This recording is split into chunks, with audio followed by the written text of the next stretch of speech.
Kai's calling Melina doctor. No, please call me Roger. I'm not a useful doctor. I'm an astrophysicist. The only thing that women in Ghana are taught to do is how to have babies as soon as possible. So coming back to, what was your name again? Fred. No. Oh, Right.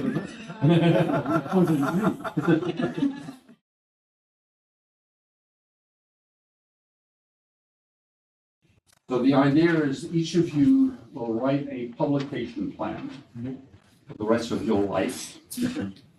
And the first thing is you would start a list of publications you've already done and have never done. Podcasts, videos or films, artworks, papers and journals, papers on a website, in virtual reality, in other languages than English, etc. So then, there'd be a map of what you've done and what you've not done. And the idea is this semester you try and publish in a way you've never published before. We got to make trouble. So, you've got to work on what you want to work on. And that's the whole thing for this semester is, I'm sure Dante's going to do another cookbook. No, but seriously, there's no standard syllabus for this class. We are going to have a series of lectures beginning today with Fred Turner on this topic of emergence. Are you going to define it, Fred? Well. Okay, we'd like you to go there. That's much. Yeah. Fred, the floor is yours. Okay, well, emergence. Emergence is new things happening through unique combinations of existing things, I suppose. I think our general sense of emergence is that the world goes on in its ordinary way, with causes giving rise to effects and so on. And then there are some peculiar little things here and there that one notices where something new seems to arise, right?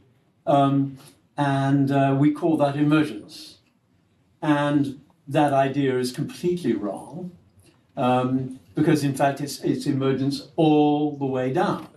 And you'll find out what I mean by all the way down in a few minutes. What I want to, this is the first class, right, in this subject. So I'm going to start out with the big picture, the really, really big picture, all right? And I suppose one way of putting the really big picture is, why is there something and not nothing? I mean, that's Heidegger's great question. It's a theological question. Why is there something and not nothing?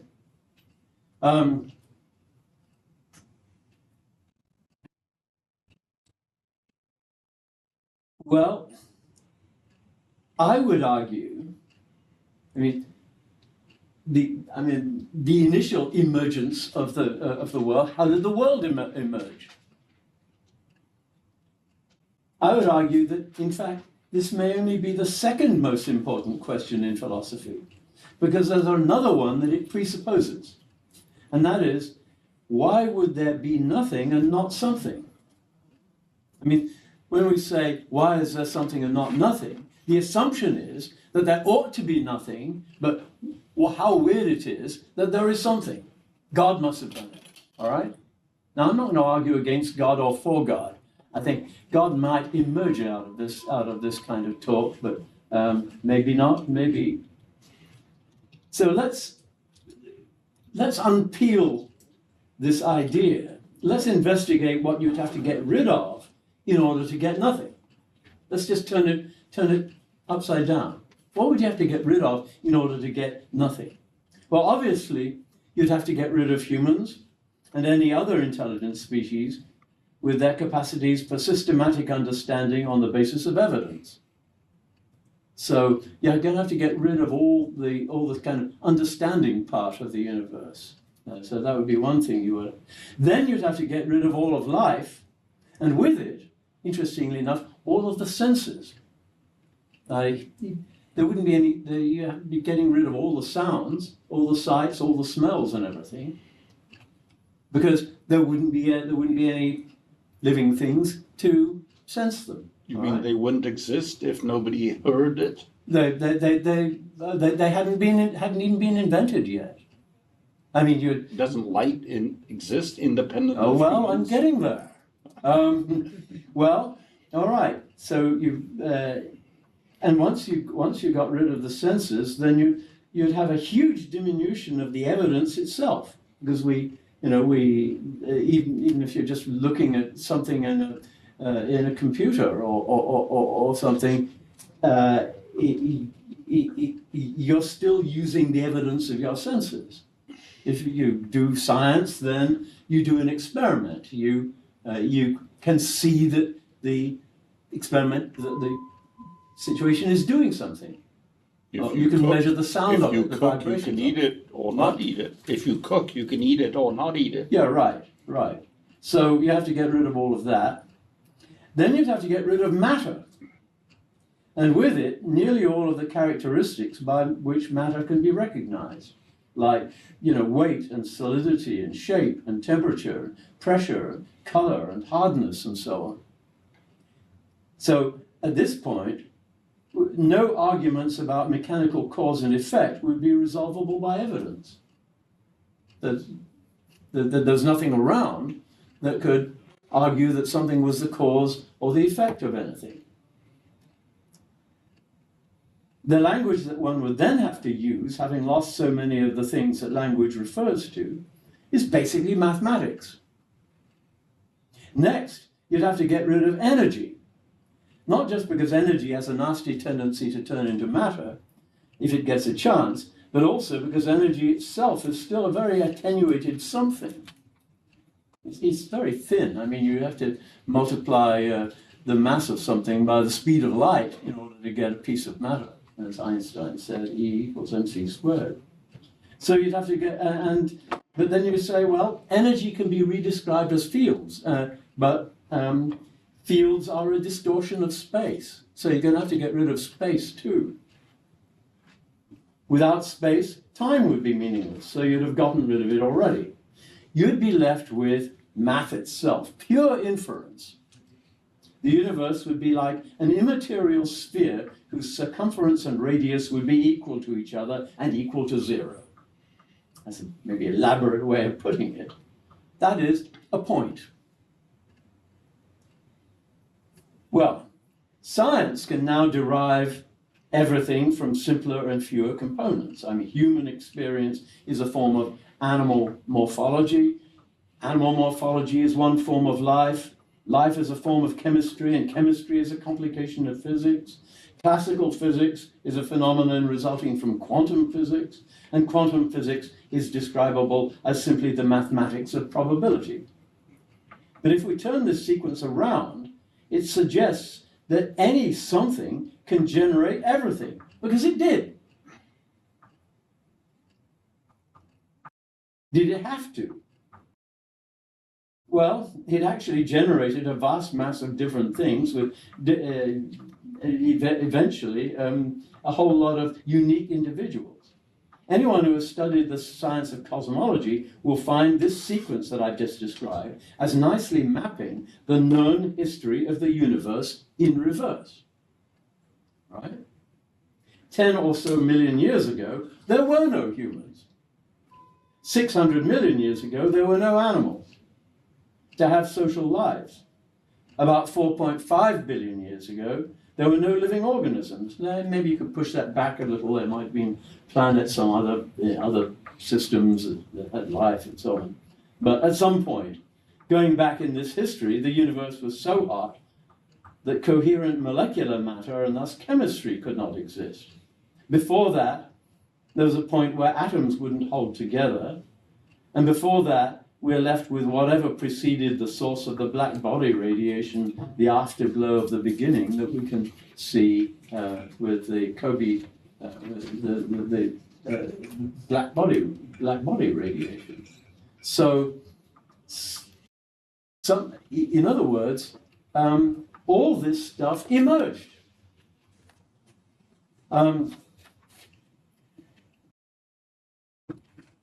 universe then has sort of done the logical unpeeling of the primal question for us in reverse. So, and one of the thoughts that that fall out of this also is that as you go back in this process, you're not going back into something that is more and more hard and solid and concrete and so on, and getting away from something that is intellectual and airy-fairy and theoretical. In fact, you're going the other way. You're going from the hard, concrete reality of human beings doing stuff, animals doing stuff, and plants doing stuff, to stuff that is more and more abstract. That in fact, the universe starts out as extremely abstract and becomes very concrete in the complicated, richly sensory experience of animals and human beings and so on. Just hold on. So this is a seminar, and everybody has to learn to interrupt the speaker. Yes, I was just about to say that. But if you have a question, then ask, Go ahead. because that's what makes the seminar. Perfect. The reason why I was going to ask that, because whenever I think 2 minutes into the seminar, you paused and you asked almost a question. And I was like, is this rhetorical? Can we answer? Can we not answer? So. I've opened up the Perfect. question. Yeah, so essentially going back, whenever you're breaking down nothing into something and something into nothing, whenever we first started with, whenever you said that, potentially like the Big Bang, if we're going to go from a scientific outlook on it, if we broke down that, we could even go even further into layers, since the abstractions, they aren't concrete just yet, right? That's kind of what I wanted to say. If anyone wants to pivot off of that. Right. So what that means, another of the big distinctions we make is between mind and matter.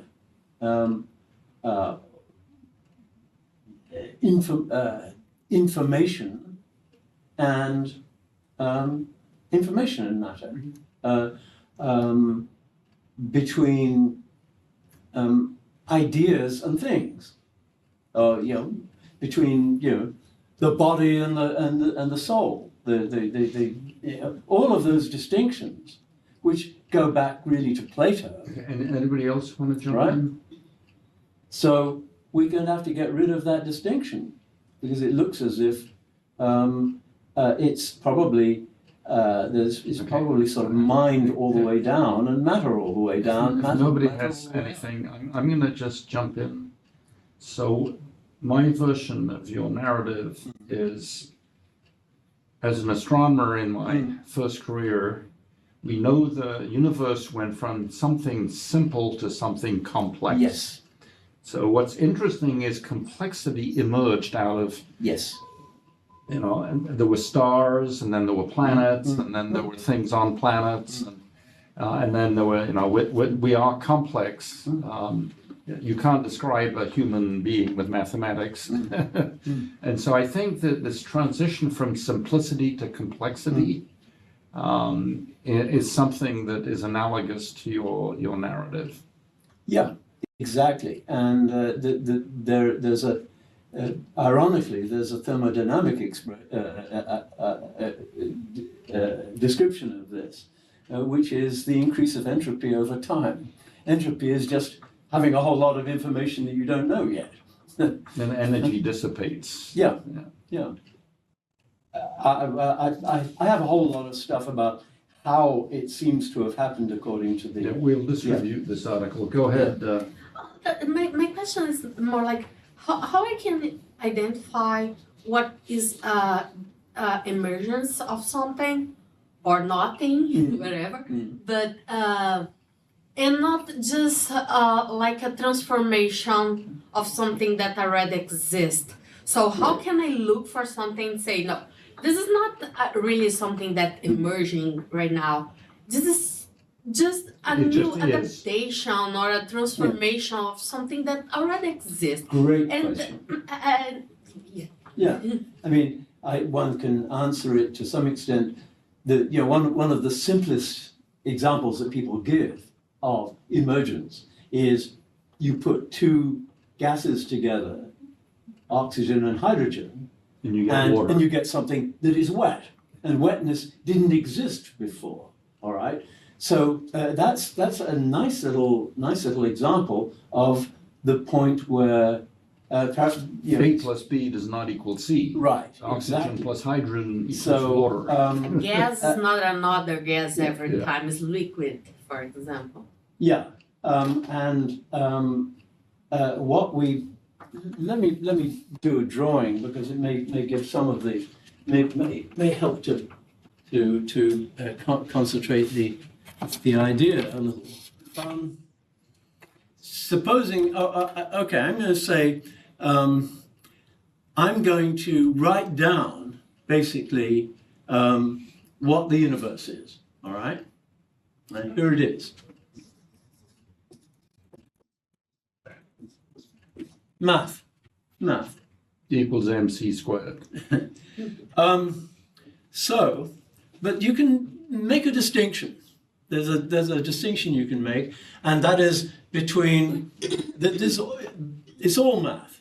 But I'm going to make a distinction and say, well, there's pure math, which is here, and then everything else, which is physics. All right? You cannot predict. All the rest of it is physics. You Okay. cannot predict what's going to emerge. Yeah. But then you can say the same thing about physics. There's the physics, which never gets to be chemical, that never gets to have, It doesn't explode. probably like dark matter or something It doesn't like explode. that doesn't get to be chemical. And so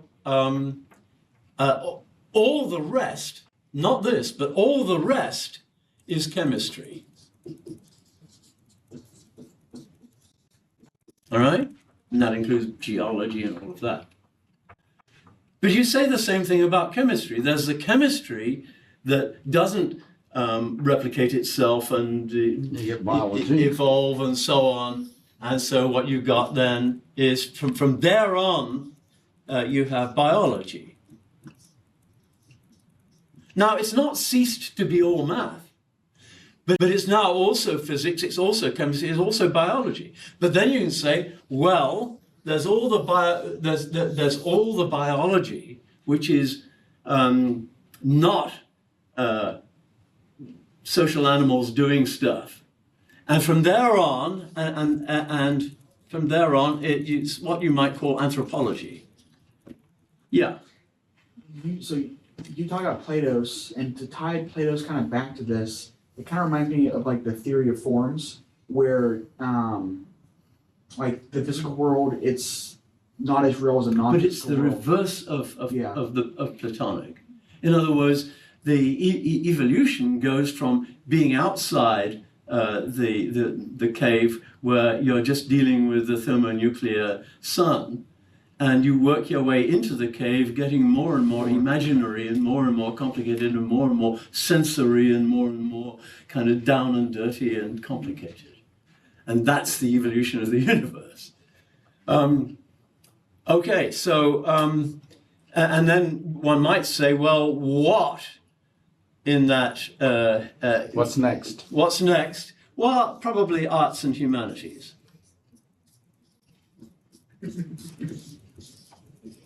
It's all this weird stuff that we're You doing. cannot right? explain the arts and humanities with biology and math.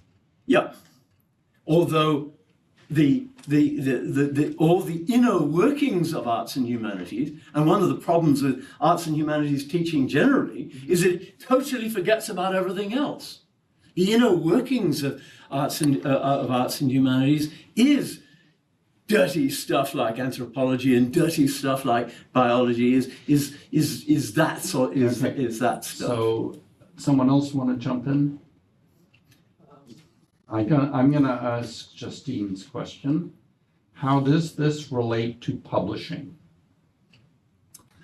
Is publishing biology, anthropology, art, chemistry? Okay, I'd say it's publishing all the way up.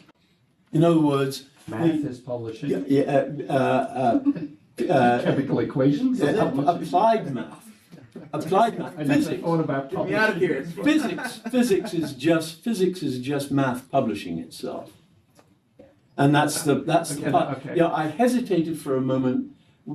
You heard me hesitate because I didn't want to get into this because it's very interesting and very difficult and very weird. And that is, how does I've been doing a huge amount of reading about the very first moments of the Big Bang, all right? And in the first moments of the Big Bang, it looks as if it looks like a thought becoming real. I mean, it's very strange. Whenever we just dissect all of these like almost layers of onions, Yes, exactly. we are the ones as humans that give them meaning in a sense. Well, a lot of this was going to be about biology, and I was Yeah. going to talk about how there's a whole lot of thinking and publishing going on in biology. And a good example, for instance, is something that I know very well because I've been cultivating Texas wildflowers in a prairie, and one of the things I've come to notice, suddenly realized that these plants had somehow managed to figure out what colors the insects liked and what shapes of petal their pollinators liked. And they can't even see. And they make flowers. Survival of the fittest. Well, it's survival of the fittest. But isn't survival of the fittest itself a logical process? It's the same process of elimination that we perform when we try to think something out and we reject all the errors. So Justine, I'm going to work with you on It's thinking. It's thinking all publishing the way using down. math, publishing using physics, publishing using chemistry, using biology, using anthropology, using the arts and humanities. I've never thought of those as forms of publishing. Yeah. The universe publishes itself. It publishes itself into being. It's true. It's this strange. It's this strange drive. I mean, and It's so hard to wrap around. I mean, I could see biology, I could see anthropology. Justine? I work for the newspaper on campus, and like we have to do a whole bunch of different like equations and stuff, and like this has to be like this width apart from this and everything like that. So We have to everything publish has equations in the Wow. newspaper. Oh my goodness. not equations itself, but part of the layouts, if you will, is all designed at Structure. least by structure and So math. it's like the mannerism of how to get there, essentially. Yes, and like what exactly will go where and stuff. Okay. And the universe has to, a species has to figure that out in a given habitat, especially a changing habitat. And it has to figure that out. Okay, we're going to have to get, Darwin's finches. You're going to have to get a bigger beak on this island, because the nuts are really hard. It's thinking. It's maybe slow thinking. It's But- it's like evolutionary thinking. Like you're Right. you evolve over time with Right. your thinking processes. And coming back to this notion of metaphor, we were talking about metaphor before. The human beings have come up with a particular discipline which has to do with metaphor, which is called poetry. And I would argue that poetry is fast evolution, and evolution is slow poetry. That the universe is actually like It's kind of self-publishing slowly. a self-publishing. Poem. Yeah, but it's also it's like that. it's competitive too, but it's also cooperative. Self-publishing poem. If you look at, for instance, commensal species, a species, any ecosystem is a whole lot of species that are interpreting, each species is interpreting the other species in its own terms.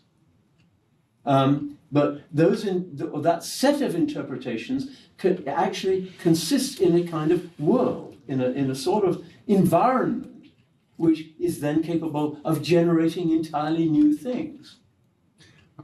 How do we connect this to encourage women in STEM? How does your narrative apply to Belinda's? Maybe mostly of the thought process of the trial and error, the survival. Trial and error. Mostly, it just figuring out what works the best to get to the point where you can best communicate the information. Go ahead. Sorry, yeah, I think so, because there might not be one fixed way of trying to change a perception or something. So I guess different people relate or react to different things at different times. So you just have to know who you're dealing with and what works for them. So I think, yeah, I think I'll just go with yours. To look at it in this sense, what this idea does is it gives one also a sense of what the constraints are. Now, constraints, we think of constraints as being bad things, but in fact, constraints are the very thing that makes something work. The constraints of chess. A leash on a dog. It's more like the rules of chess or the rules of grammar. You could say, in another sense, you could say this is the evolution of a set of languages. The first set is probably the Math, yeah. the supersymmetry, that little group of particles and a little group of rules that put the particles together that you get in subatomic physics. The next one would be the Mendeleev table, that is, that little group of elements. You put them together with a certain set of rules, and then you can make all kinds of stuff with it.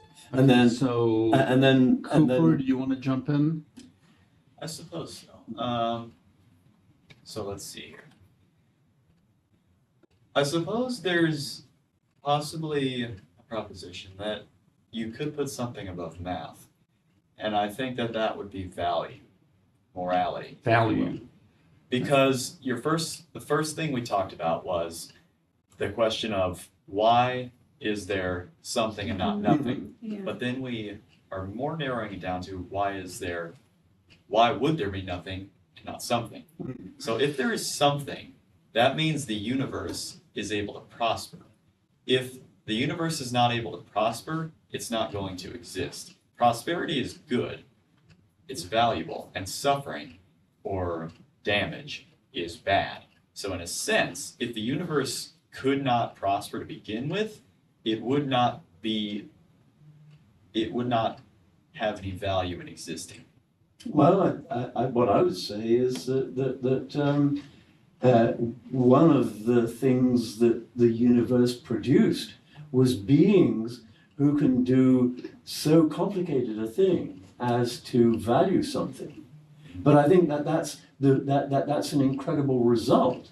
I mean, human beings value things, animals value things, but certainly not in as rich a way as human beings do, and plants do. But then, all right, in a certain kind of way, you think of polymers and crystals and so on. There's a kind of preference, certainly they survive better than amorphous forms of matter and so on. But in a way, yeah, value has been emerging along with this whole process of emergence. Okay, I'm going to pick up on Cooper's value proposition. So when I was teaching in Colombia in South America, I asked a student to record podcasts like he's going to do about how difficult it is to bring the arts and sciences together. And he went back to his town in the mountains of Colombia, and he came back and said, "Sir, nobody would talk about it.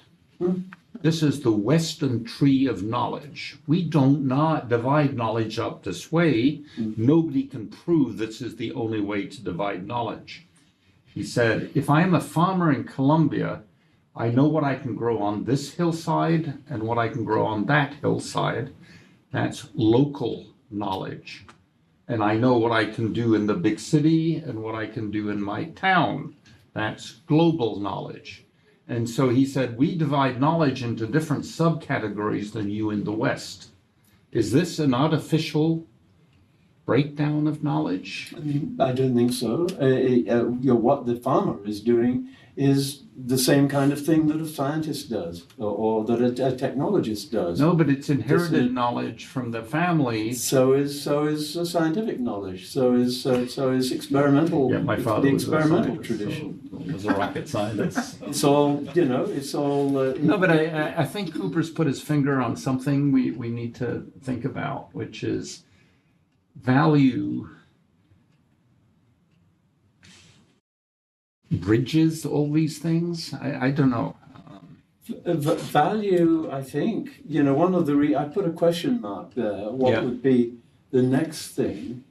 And Because you get into ethics and morals and values. and you get into spirits and gods. No, I don't believe in that stuff. Exactly. So But I do believe in values and ethics and but morals. the farmer probably does, and he may be, in fact, right. The rain People, god. In the 18th century Enlightenment, which got rid of all that superstitious old stuff, didn't believe that animals had thoughts or feelings. They thought that they were automata. Yeah, well, They didn't believe in spirits. They didn't believe in natural spirits. But we're natural spirits. The word animal literally means a souled being. Animus. Yeah, a souled being.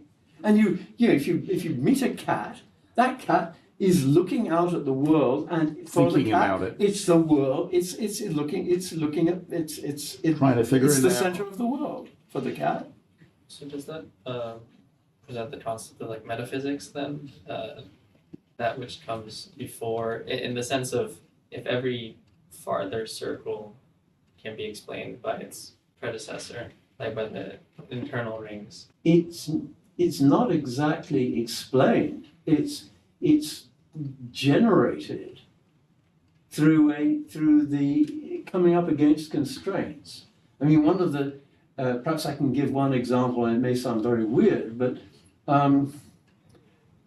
what's going on one of the things that's going on in physics right now is very exciting, because they've actually started to make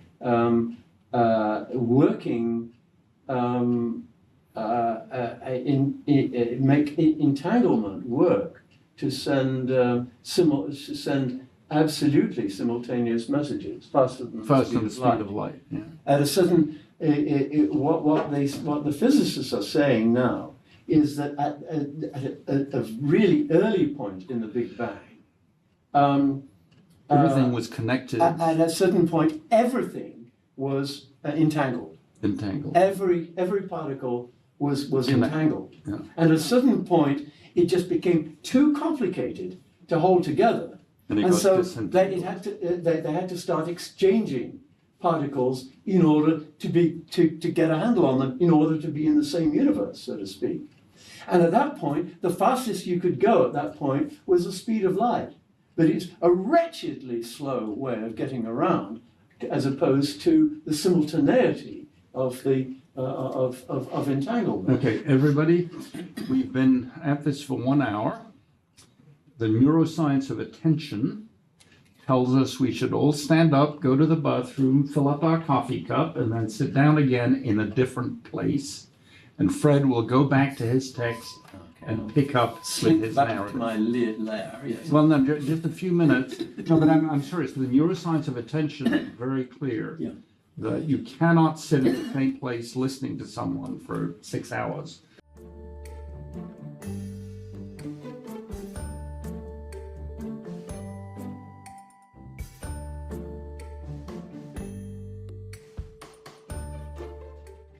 All right, one way of putting it is something like this: that what we're talking about is we're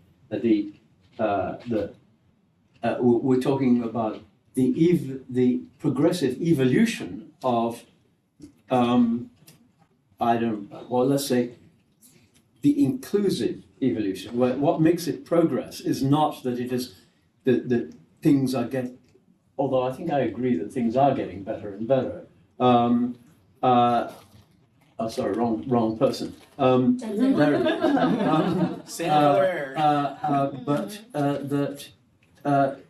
The later emergencies contain and further express the older kinds of emergencies. And one of the things that comes out of it is that we see an analogy between let's say the classical supersymmetry in physics, the Mendeleev table of the of elements in chemistry, and then Genetic sequence in life, biology. with life, you've got RNA, which generates DNA, and DNA has a limited number of proteins and In anthropology, you have tribes and villages. right, cities. cities, and we always come up with the same kind of city, basically. Just depends on how steep the pyramid is. If you've got a really flat pyramid, then you've got something that approaches democracy. If you've got a very steep one, then you've got something where the bosses really tell everybody what to do. Like Donald Duck. Right, and so on. But at each point when something new emerges, it also creates, as it were, a whole new language. So the universe is a palimpsest of different languages. Combinations. And the substance of each language is all the stuff that came before it. But what it is saying in that language is new stuff. And you could also say that this is the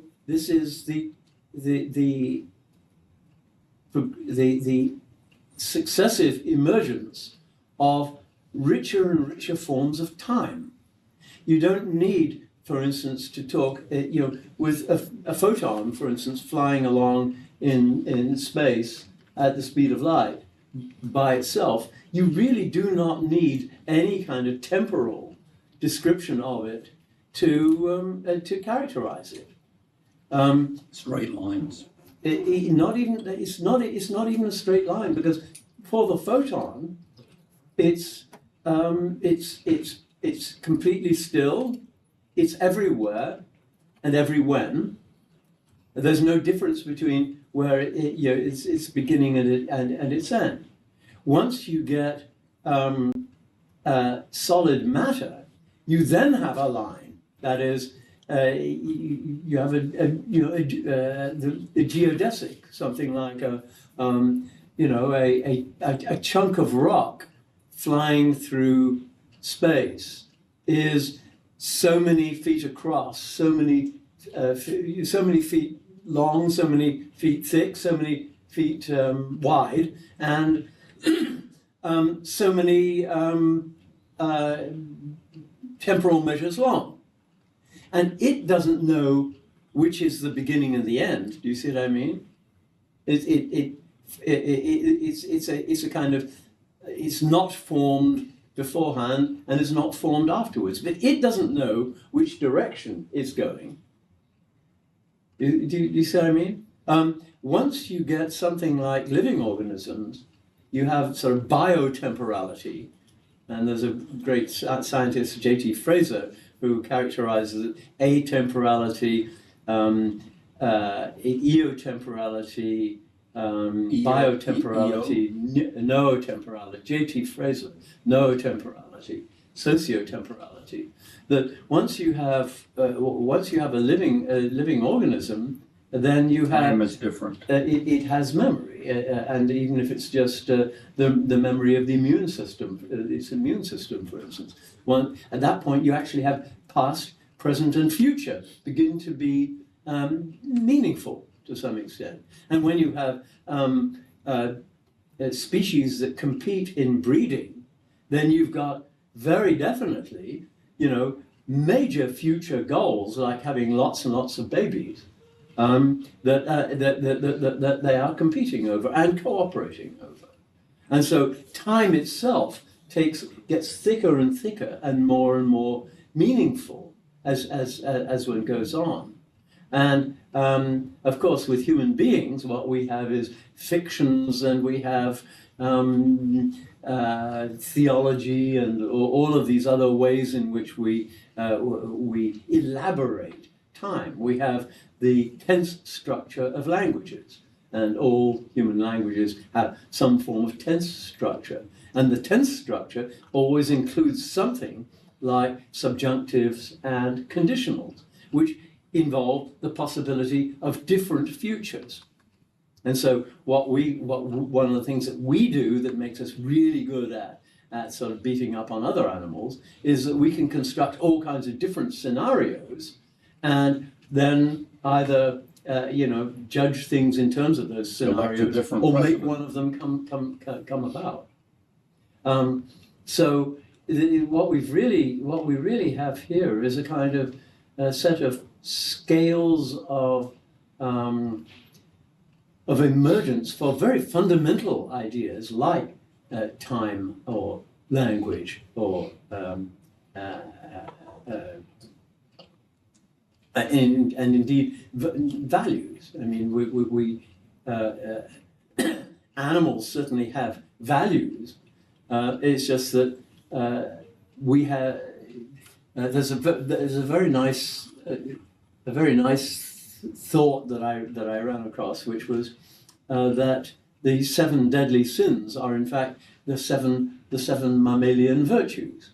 Because if you're a mammal, then you ought to be as lecherous as you can possibly be. You ought to be as lazy as you can be. You ought to be as kind of as aggressive as you can be. Virtues are animal. No, you should covet. You should covet your neighbour's possessions. And all of those things. To be a jolly good mammal. And in some ways, if we didn't have those mammalian virtues just as a kind of bedrock, then we wouldn't be able to survive. But we build on top of that that whole set of things like justice and goodness and love and wickedness and so on. And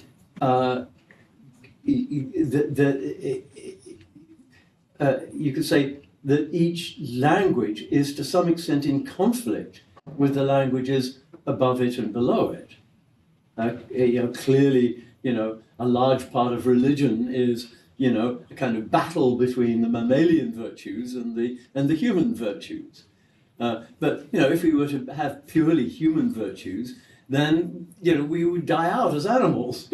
Fighting over Gaza. What? Fighting over land. Right. In Gaza. Right. Mammalian. Right. I And think that one point that should probably, because interestingly, the Greek word for sin in the Bible means to miss the mark. And so sin isn't really, because you mentioned it, it's not really something that can be described as like breaking a rule. It's something that you got to think of it more like The Price is Right. Like the show where you have a certain amount that you go up, and if you hit the mark exactly, you're perfect. You're right on it. But if you go over, then that creates a problem for you. And in the society that you suggested, where mammals ought to be embrace the sins, ultimately they're going to create their own destruction, because obviously everything's finite, but they are going to be the ones at fault for their own destruction because they are taking more than they need. And ultimately, Hubris. I don't personally subscribe to emotivism or pantheism, but there creates a certain instance in which all these animals actually, and humans as well, because we are animals, we create this fate for ourselves that can be blamed on us. And we cement our code in the universe, in our being, as destructive and problematic and not prosperous, like I described earlier. Well, I would say that the whole notion of blame, which is what you're talking about here, is profoundly valuable, because what it insists on is that there is something that is the same, even though your body changes every 7 years. That is, it's this further identity that the chess pieces are not just a bunch of pieces of wood. They make up a game. They have a further meaning. They evolve Right. with time. Yeah, and chess. One of the nice things about chess is that it didn't evolve with time. But on the other hand, the kind of strategizing that goes on in chess continues to go on. It's like a grammar in which you can say you can go on saying all kinds of new things, and the universe has come up with a few of those, like the DNA, like the periodic table of the chemicals, like the city, and they then become stable alphabets or stable languages upon which further languages can grow, and of course they grow partly out of the conflicts they have with the languages that subtend them, the languages that they are based on, and that they have to continually strive to get beyond, right? So it's those tensions, the actual. Okay, Belinda, was that a good enough recap? Okay, why don't you go back to your Mercer narrative? Well, that is part of the master narrative. Yeah, I was gonna say, I didn't really quite understand what the Emergence of Dynamic Order was. The recap really, it made me understand more about what it is. It's the twisting and pulling, and it's the extending, and then it's the dying off, and then exploding back, and the whole onion. Yeah. So yeah. Yeah. I mean, I really didn't understand it first, and then you went back with the meteor, how I didn't understand the time, and then how living beings or flowers understand time, and time has more meaning to it. It's more understandable that way. Right. And this also, for instance, makes the idea of determinism utterly ridiculous, because what this picture gives us is a picture of essentially an enormous, continuous, and accelerating increase in information. Can you define determinism for me? What? Can you define Determinism is the idea that No, but I think the whole concept of emergence is you can't predict the direction the complex is going to go. But and for a simple reason, So and it's that not is because deterministic. the universe that you're trying to predict about has more information, has more computational resources than the universe that you're in. Yeah. That it's like a simpler kind of computer that is trying to talk about the operations of a much more complex one. The more complex one may be the development of the simpler one, but it's too big a task. To me, the the concept of context keeps coming up, where I feel, as you're describing how languages build off one another, and all of these different languages of the universe are changing or modifying themselves to adapt within what else they interact with. The context always changes, and that always changes the meaning of how something can be perceived or how it perceives itself, right? For example, chess, even you brought up, you said it did not really evolve, but in reality, there have been evolutions to chess. Maybe not the same chess, but for example, speed chess, played, where the context of adding time Right. to, or restricting the time, right? Right. Adding a limit to time changes maybe some of the core strategies of the game. Oh, sure. It makes it much more athletic. Right.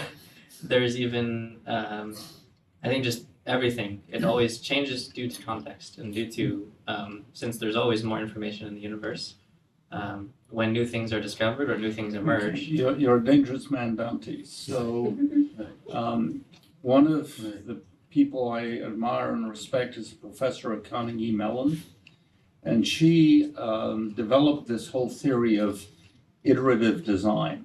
Mm-hmm. And she said, why is it that we keep redesigning things with different materials? Why don't we redesign the context?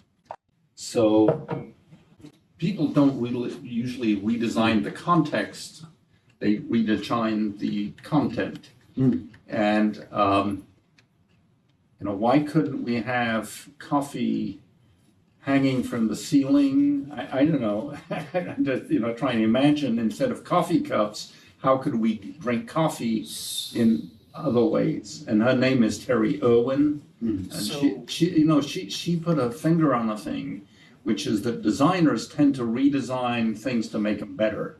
But if you change the world, then that might be a better way of designing things. Yeah, and Change the context. So by staying in one constraint, we can almost be like de-evolving a certain like the coffee cup. Like Yeah. we might not be exploring its full potential, or Yeah. we might not. Yeah, no, I mean, and anyway, so I recommend Terry Owen and context. She calls it iterative design. That everybody, says, oh yeah, we need coffee cups. Let's just make them better or cheaper or whatever. Yeah. But why don't we rethink the way people absorb liquids? To piggyback off of that, I think a really good example is the evolution of the smartphone. Yes, The context of changing from a stable, fixed in the virtual, front hallway of computer, your home, right, to becoming a device Portable, that you can bring everywhere. to now being a chip that that you can put in your pocket. Or in your brain. Yeah. And then, with earbuds, so you don't have to pick up the phone anymore. But I think there are also I like certain that. kinds of forms that are a sort of sweet spot. It took a long time. The universe had to go on for 1 billion years before it came up with carbon, and Yeah. carbon has this fantastic ability To combine with other elements. to combine with other elements, and you couldn't have life without carbon, and so on. Going further up the scale from there, if that's up, brains among living organisms evolved independently between 4 and 9 times. That is, totally different lines, species lines, evolutionary species lines, came up with the idea of a brain, came up with But they all had sex with each other, the and now we basis- only have one kind. Well, these are independent. I mean, Well, no, but I mean, completely they've now different discovered that humans and what do they call them? Anthropologists? Is it actually married? Actually, no. What is the other primitive human being that was in Northern Europe? Oh, Neanderthals. Yes, Neanderthals. yes, yep. Neanderthals and humans from Africa actually interbred. Oh, sure, yeah. But they didn't independently invent brains, No, whereas different animal species did. And as for the eye was invented, I think, at least 40 times by different species. octopuses. Octopuses. The eye of the scallop, for instance, doesn't even Really? use a lens. It uses a curved mirror. So, in other words, the eye is just a really cool thing Mhm. that the universe is going to stumble into at a certain point. That was just over evolution. What? It just has to, yeah, this is another idea that maybe we need to introduce, which is the idea of basins of attraction. Yeah. That is, that the universe is a landscape of affordances, okay? It's a pretty little, small landscape There are four-legged of animals and affordances. two-legged animals. What? Four-legged animals and two-legged animals. There are affordances. Yeah. There, So that, one road was two-legged animals and one was four-legged. There you go. You got it. yeah, What? yeah. 4 dances. 4 dances. So, Well done. in other words, and Two-legged and four-legged if dancing. you've got a universe of affordances, but the problem is that once you get evolution going on, the landscape of affordances changes. Changes. You get more and more basins of attraction. Attraction. And if nothing has got there yet, sooner or later, because everything is exploring in as many directions as But it if you live can, on the coast, you have to learn how to swim. and in fact, living organisms seem to have invented the various forms of variation as opposed to being just clones. I mean, if you're a sensible clone, you say, why would I want to mess up my DNA by making it different? Sex and horizontal exchange goes on in bacteria. That Margulis talks about. These are ways of deliberately making individuals. And if you've got lots and lots of individuals in a species, and each of them is taking their own way, they're wandering around their particular basin of attraction for long enough, sooner or later, some little group of them is going to get over the lip of the basin of attraction and into something else. And so what you've got there is a nice analogy for how different species evolved on different we need to continents and so capture on. the basins of attraction in emergence. I think you've put your finger on something we need to elaborate. I can. Affordances and basins of It's attraction. essentially the importance of diversifying, right? Because as you were saying, this natural process of combining, right, two into one, that is the combination of the two that created it, which will always create different results. And eventually one group of them will get over into the basin. Right. If Right. they were all being created as clones, then Right. there's no Right. arrival to innovation or to these new basins, right? Yeah, I mean, not that there aren't some species that just do very, very well over a long time. The coelacanth. I was in South Africa when they found the coelacanth, which was a species that people had thought had died out sort of hundreds of millions of years ago, and they found one. So,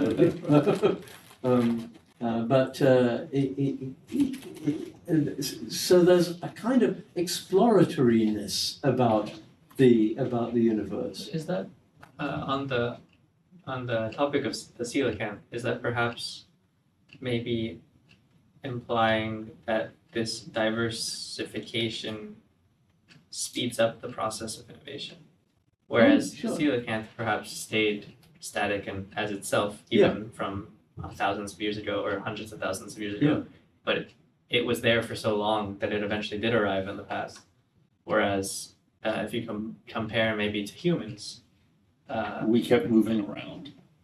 we diversified more and thus arrived at more bastards sooner. Yeah, I mean, quite often what happens is that something that is because things also have to endure or they're not around, if you see what I mean. Which means that quite often they one way is you go on competing, but another way is you worm your way into whatever it is that might harm you, and you become an organelle or something like that. We contain all kinds of genes that are the same that go back to our common ancestor. Yeast. I would sort of 50% of our DNA is the same as yeast. I mean, and of course the evolution is going on at different scales too. It's going on the scale of the gene. It's going on the scale of the individual. It's going on the scale of the group. And more group selection becomes important, and commensality and ecosystem and the ability to cooperate and so on. So you have different scales at which evolution is happening within the same organism or the same group.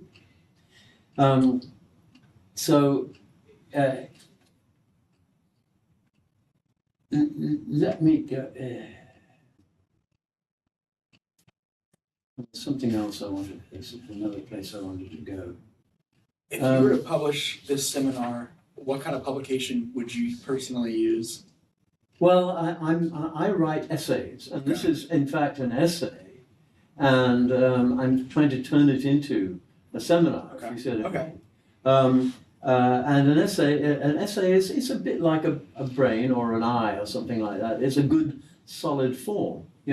The sonnet is a good solid form. Do we have a copy of the text? I don't think so. I can give you one, but I've not finished it actually yet. So if Yeah, this he is a does little find the publisher. inconclusive, there's a good reason because I haven't concluded it yet. And we will have all the students here peer review your essay. Perfect. There you go. Yeah. That's kind of what I asked as well. No, I mean, this is iterative, maybe he'll finish it by the end of the semester and we'll give him our comments and suggestions. Are you up for another little riff? Okay, yes? So Tina, do you have some material to present? Oh, no, I don't. Okay. Yeah, we just have in the very end talk about the next week. Yeah. okay, well I now want to talk about I mentioned computation, and a lot of you guys are into computation, and I want to talk in this context about computation. So what I'm doing is sort of suggesting, as it were, a new principle of physics. That is, a physical event can only happen if there are sufficient computational resources to achieve it. In other words, the universe has to be able to think something out in order for it to happen, right? And from this follows the reflection that the universe is, among other things, a computation system, and one which it uses not only to compute itself, but to compute and enact the increasingly complex and sophisticated forms of computation afforded by such innovations as matter, life, and brains, and so on, that would be demanded to describe and ratify its own process. The universe is an increasingly potent and increasingly inadequate attempt at disambiguation. Disambiguation means clarifying and making not ambiguous anymore. Yeah. So let me just connect that point you just made about one of the interesting things in the science of complexity is cybernetics. Yes. So how you build feedback loops to reinforce valuable things. Yes. And there's first order, second order, third order, and fourth order cybernetics. Yes. And I think you're right, the universe is a calculating machine, but it uses cybernetics to build upon things and not upon others, right? Well, it's also, you could also say, it's a thinking being. Thinking is. It tests things out, and if they fail, they disappear. Yeah. Although a lot of stuff. I mean, I wish Robert were here, the geologist, because Robert, realized that that there's been a continuous evolution of rocks on this planet. That this planet now has far more different kinds of rocks than it had at the beginning. So the evolution isn't just going on In life forms, it's- but also in yeah, archetypes. and so it's this planet is sort of thinking itself out. You So to mean speak. like shapes, sizes, not actual like mineralistic rocks, correct? But the different Chemical rocks with composition. different chemical composition, you know. So I want to riff a little bit on the term compute or computation as a kind of catch-all term for the relations and identity of whatever preceded matter, energy, and fields. So it's let's look at it a little more closely, because there's an odd wisdom. I love etymology. There's an odd wisdom of language itself. Compute is basically the same word as count, having been contracted from Latin computare to compter in French, and then revived in English as the modern word compute. Con means basically together or with, and putare means to strike, particularly to strike off or to prune something. So, as in the ancient Indo-European root, pau, count has its own interesting history. It also means, if you think about it, to rely. I count on you. To signify, that counts as something. To include, I count him as a friend. To consider, to matter, that counts, that really counts. Having inherited a word for stripping a bough of its branches, thus leaving a single outcome to make a stick true, that is, to prune something, from the same Indo-European root as tree, and true are the same word, basically. We used it to describe the way we tell something off or strike something out when we count. We take this, right. We then came to use count to mean what is actually there, that is, what is important or material. In reviving the Latinate compute, we have done something of the same, for instance, in the idiom does not compute. To get poetical, we prune the tree of being, the tree of life, and the tree of knowledge to find out what really counts. So language itself resists the idea that computation is unreal in itself and is merely a way of describing something that is real. The counting out of the number line, the consequence of one number following the last, may not be merely a device that we use for ordering real things, but the origin of real things. In this view, the universe is at its core self-countingness, to coin a rather overly Germanic sounding word. In German itself, the word for counting is zählen, which is rooted in the same word as the English word tell, and which we still use that way in such idioms as telling them off one by one. Here, the sense of counting includes the idea of meaning, but also implies a literal reality, as in a telling blow, and identification. You can tell it by its color. Telling implies also the performative power of an order or command. He does what he is told. So if we take this nexus of meanings to be the content of that computational or counting or calculative character of the universe before any kind of physical reality emerged, and which actually gave rise to the objects of physics, then we may have a poetical way of understanding the Big Bang. One of the things that I like to do simply as a scholar and as a poet myself is to find the ways in which the oldest kinds of meaning, the oldest kinds of wisdom are also, strangely, the newest kinds of explorations that we're doing now as we come to know more and more. A sort of little joke about the book of Genesis, people like Voltaire would say, well, how could you have light first, before there were any stars or sun or moon. But the Big Bang Theory says, oh, you had light long before you had any. And so, you know, maybe the universe did begin as light. Fiat looks. Okay, so maybe I'm the only person drooping. Would we like to discuss that latest? Would we like to recap that latest? So how do we continue, Tina?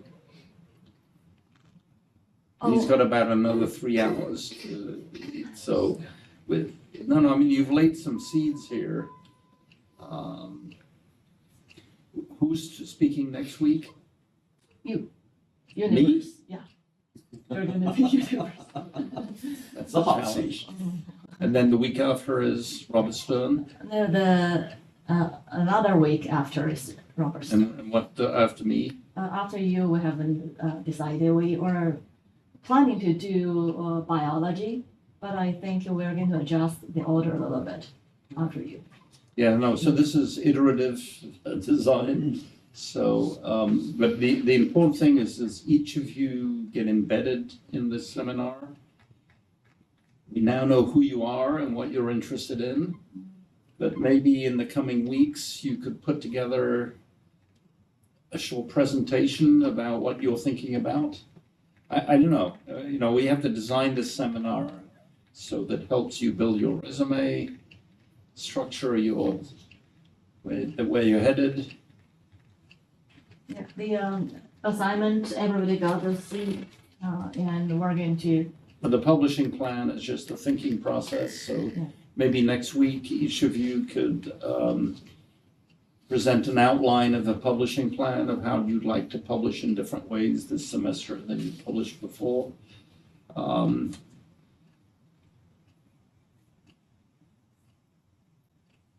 Okay, so, yeah, go ahead. Yeah, no, I just, do we have opportunity to comment what the? Of course. Yeah, go ahead. Because you said that the universe is a computation, and I totally understand that. I tried that so poetical. The whole thing is so poetical. In fact, I was fascinated. And later we are talking about the complexity of the things and how the chaos can dominate I forget the specific word when the energy is applied and everything got a mess. Entropy, thank you so much. So the entropy theory thinks that if you keeping applying energy, and you said that compute is about matter and energy and fields. And if you keep it applied, everything's gonna be like messing and everything is gonna be and I feel like computation put an effort to put the system in information, like organize information, and we are able to retrieve and create things because you have process, we have like a system that we can work with. But when you put everything in a systemic way, you are organizing, and I see the universe as this chaotic thing.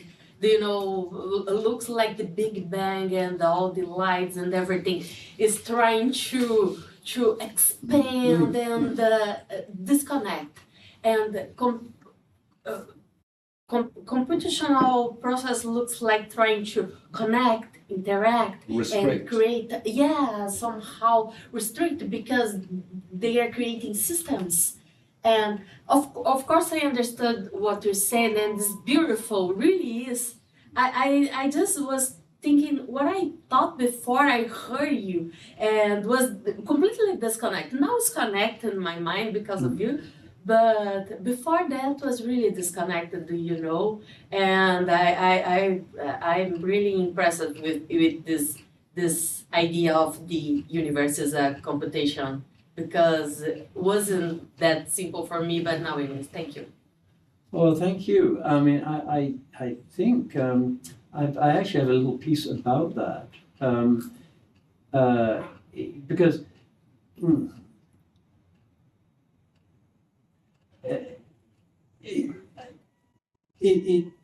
I don't want this to be taken as a kind of just a wild poet saying, you know, it's all chaotic and there is, you know, and nothing is stable. Because, you know, I've been talking about some very stable things. I mean, you know, we have atoms, you know, we have carbon, you know, and the success of experimental science itself is real. But it's based on the idea of the isolated experiment. And I think if we think about the isolated experiment, Reductionism. And reductionism, then, you know, the clean lab is scrubbed with disinfectant and purged of bias by double-blind methods and Not this one. standard deviation math and regression analysis. But you have to have those things if you're doing a certain kind of task.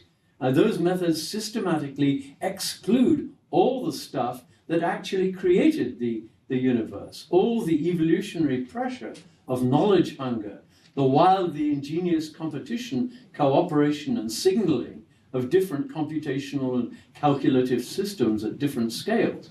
It's no surprise that the isolated experimental method, taken as a description of nature rather than as a useful exclusion of parts of it, ended up giving us deterministic theories of reality, operant conditioning, and the block universe. If you have a hammer, everything looks like a nail.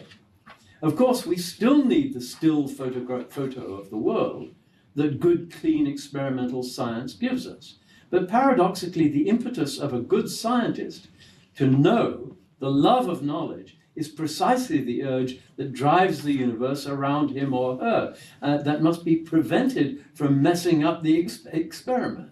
The scientist's quest is another version of the cognitive imperative that drives the cosmos, the love, as Dante says, that drives the sun and the other stars. And the experimental method is one competitive device in the armory of a knowledge eater and knowledge maker, like that of the flowering plant that arranges its gorge to permit only one species of pollinator to enter. So that's my sort of response to that. You know, there is also a place for the extreme care and extreme logic of some kinds of science, some kinds of thinking. And, you know, that has to be honored as well.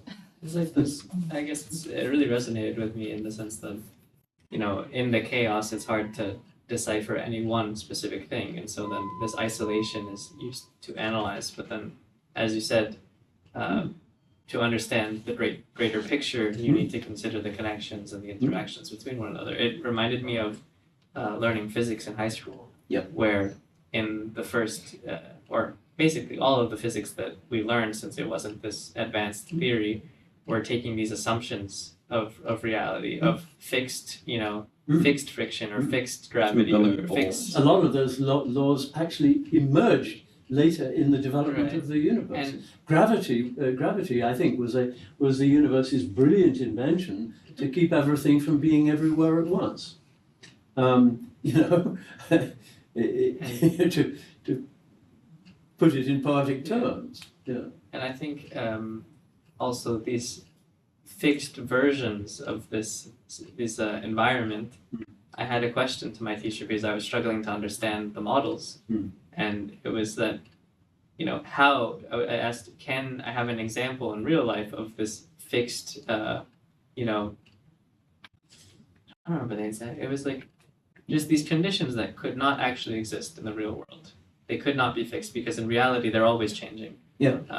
And in fact, my professor said that. She said there is no example because it is theoretically, it's a theory. It's not a real possibility. Well, I mean, there is no such thing as a real triangle. You know, I mean, you measure it at a fine enough level, and it's going to have slightly more than 180 degrees in it, you know, or less. Or less, or... So Tina, you've been very quiet. Yeah, I have a lot of questions I want to say. Go ahead. Well, make a I statement love first. questions. Okay, you did a really great job showing us the big picture of evolution, and I heard energy and heard the transfer, and I wonder if you could bring us to the mode of how to apply to contemporary applications. How do we use the what we learned, The big picture. big picture, to apply to what we do, like Okay, what's a computation, specific information. Yeah. What would you apply it to? About the design information, UX and advertising, like cooking. But I also have other questions, like, do you mind give us a little brief intro about the game story, game theory? I mean, and we talked about that. I think that's refresh our memory, and also the prisoner's dilemma. How does it Prisoner's dilemma? yeah, how does it have anything to do with evolution? Oh, And very much indeed. Exactly. And then, in fact, those two issues are related, I Right. think. And also compare the reading materials we mentioned, zero, non-zero, low logic, and can you explain the comparison? How does this have anything to do with what we talked today? And what's your Which one should I deal with first? right, you take. I saw I have too many questions. But you have them written down so that I Yeah. don't forget them. Yeah, well, you can email them. Well, okay, well, Will you email them to? I will. I want to do the information technology, Yeah, what- the prisoner dilemma one first. Yeah. Go ahead, do the prisoner dilemma Okay, and the game well, story. Any information. I got very interested in game theory for a long time because it seemed to me that theory of games is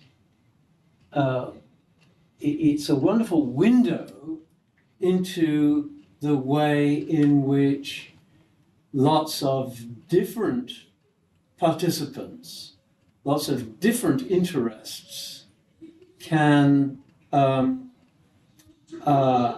form an order, partly through competition and partly through strategic Collaboration. cooperation. And Co-opetition. co-opetition. I like that.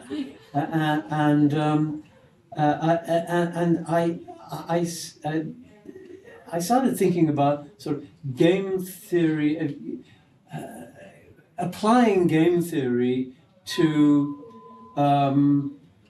major systems that human beings have come up with over the millennia. One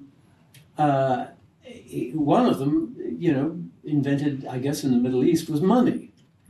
Well, no, it wasn't invented in the Middle East because there were forms of money beforehand. But the whole idea of Barter. barter.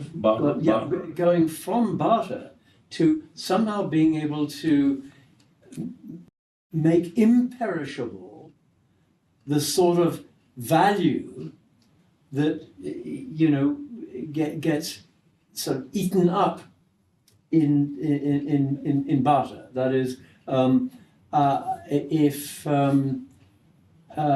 if I do somebody a favor, they have an obligation to me. If I have to wait until next summer for them to give me a bushel of wheat in return for what I did for them, I may have starved in the process. But if they can give me a token that I can give to somebody else who shares in that same system, then I can get what I need at the time. And so money and this and then the bulleye, the clay tablets that were broken in half, or sometimes you know, ways of essentially recording contracts. Yeah. And so what you have there is you have a kind of agreed on fictional game system that you then apply to the real physical world. And it works. You could even say that drama in the earliest parts, in the earliest times of human activity, was a way of playing, for instance, hunting games. You can even see it among animals. You know, you look at a young cat practicing being a hunter. That play. But I was also thinking about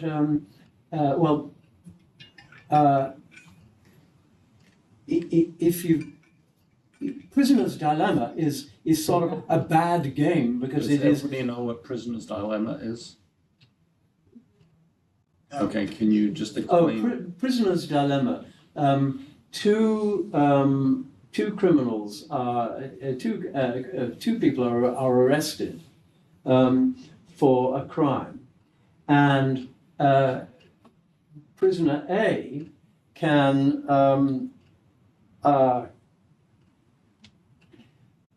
prisoner A, if prisoner A rats out his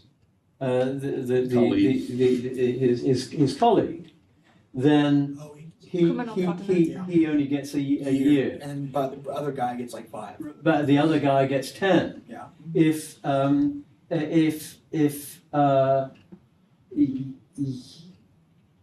you cooperate, you own Both of them get 5 years. or you get 5 each or something like that. And but essentially, it's in your interest to rat the other guy out, which means that both of you do worse than you would have done if you'd have cooperated. So how do you improve on that situation? Well, you improve on that situation by things like signaling.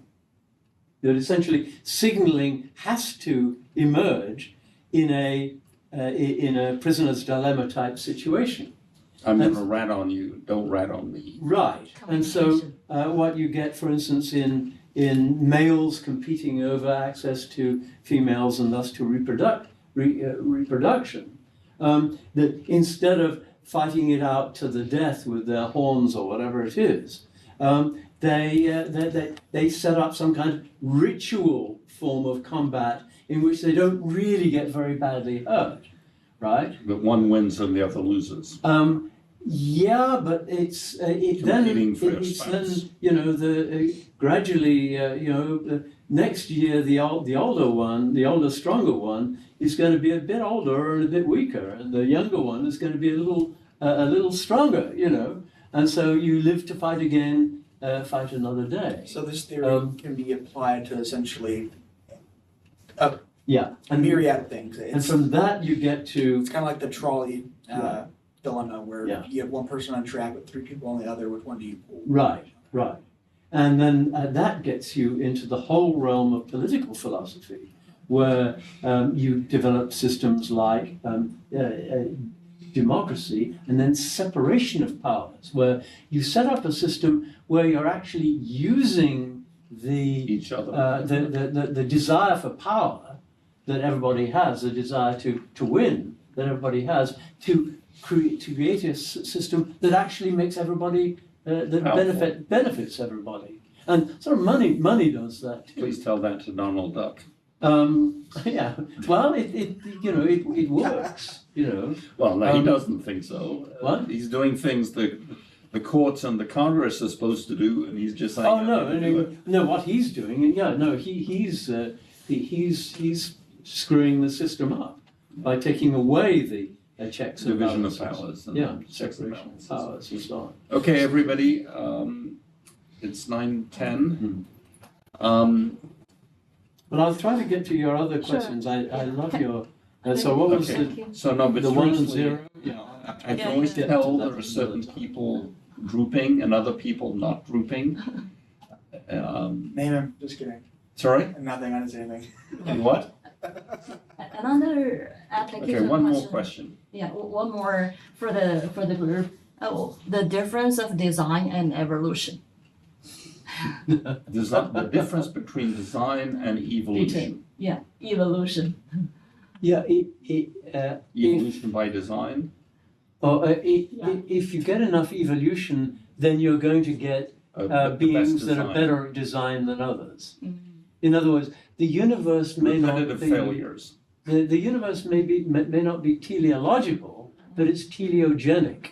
In other words, the universe might not have an ultimate meaning, but the universe is very good at producing beings that are good at making meanings, because meanings can then organize all kinds of things around them to make them predictable and make them useful. So the universe doesn't. Okay. The Anybody universe behind is, me have a question? it generates values. Grouping. I kind of think of it Think of it. as evolution occurs over time, while design kind of is like revolutionary. So like once something is designed, that's let's You say don't go backwards. exactly. It's like let's say it's the 1880s into the 1920s. But 90% of the designs are bad. It's the 10% Yeah, that yes, survive. yeah. But in that process, you get more Exactly. designs faster rather than evolutions. Right. And in fact, DNA is a fantastic process for doing exactly that. Well, sexual reproduction in Yeah. DNA is really good at that. Yeah. But in reality, a lot of people confuse evolution with design because you have different versions, keep evolve. Oh, Improving. yeah, in that sense. Yeah, I mean, I don't think that you need, it seems to me that that design very definitely emerges in an evolutionary system. And so if one wanted to get theological about it, then one would certainly not be saying, well, it was all arranged from above at a certain point, and it was, all the future was inevitable. And so you have that overseer and commander of everything. But then you would have a different kind of divinity, which would be the exploratory,